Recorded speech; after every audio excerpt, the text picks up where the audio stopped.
কথিত আছে কয়েক বন্ধু মিলে এক জীবিত বন্ধুকে কাফনের কাপড় পরিয়ে এক মাওলানাকে জানাজার জন্য চাপ দেন, কিন্তু তিনি রাজি না হওয়ায় তাকে মিথ্যা অপবাদ দিলে তিনি জানাজা পড়ান। পরে কাফনের কাপড় খুললে তাদের ওই বন্ধুকে মৃত অবস্থায় পাওয়া যায়। এই মাওলানার নাম কেরামত আলী চৌনপুরী। স্ত্রীসহ সাহিত্য আছেন রংপুর মহানগরের মুন্সিপাড়ায়। ধর্মপ্রাণ মুসল্লিদের কাছে কেরামতিয়া মসজিদ শুধু একটি নামাজের স্থান নয়, একটি আধ্যাত্মিক চর্চা, ঐতিহ্য, ইসলামের ইতিহাসের এক গুরুত্বপূর্ণ কেন্দ্র। রফিকুল ইসলামের প্রতিবেদন। 1800 সালের 12 জুন ভারতের জৌনপুরের মোল্লাটলায় জন্মগ্রহণ করেন মোহাম্মদ আলী। বাবা আবু ইব্রাহিম শেখ মোহাম্মদ ইমাম বখশ ছিলেন প্রখ্যাত আলেম শেখ আব্দুল আজিজ দেহলভির শাগরেদ। কথিত আছে ইসলামের প্রথম খলিফা আবু বকর সিদ্দিক রাদিয়াল্লাহু এর বংশধর ছিলেন তিনি। জীবনদশায় নানা অলৌকিক ঘটনায় তিনি কেরামত আলী নামে বিখ্যাত হন।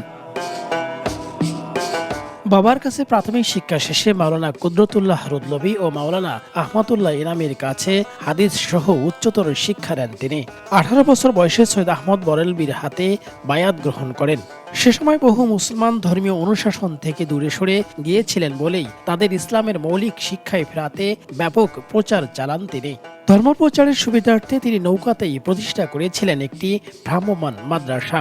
সমাজ সংস্কার, ধর্মীয় শিক্ষা প্রসারে 46টি গ্রন্থ রচনা করেন কেরামত আলী। একমাত্র আরএফএল ক্লাস পাইপ নিশ্চিত করে প্রতি ইঞ্চিতে সঠিক থিকনেস ও সঠিক মাপ। পাইপের বস, না কিনলে লস। 1873 সালের 30 মে রংপুর সফরকালে অসুস্থ হয়ে ইন্তিকাল করলে নগরের মুন্সিপাড়ায় তাকে সমাহিত করা হয়। পাশে সমাহিত করা হয় তার স্ত্রীকেও। সেখানেই নির্মাণ করা হয় মসজিদ, নাম হয় কেরামতিয়া জামে মসজিদ।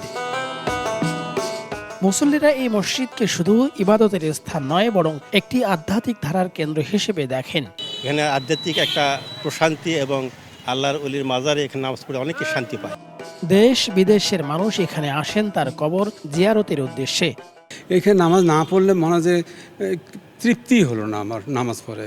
ইসলামের প্রথম খলিফা হযরত আবু বকর রাদিয়াল্লাহু তাআলা আনহুর 36তম বংশধর। আল্লাহ ওয়ালাদের মাজার জিয়ারত করলে তাদের রুহানি একটা তাওয়াজ্জু, ফয়েজ এটা লাভ করা যায়। 19বিংশ শতাব্দীতে বাংলা ও আসাম অঞ্চলে ইসলামী জাগরণে যে কজন আলেম গুরুত্বপূর্ণ ভূমিকা রাখেন তাদের মধ্যে অন্যতম ছিলেন মাওলানা কেরামত আলী। রফিকুল ইসলাম, দেশ টিভি।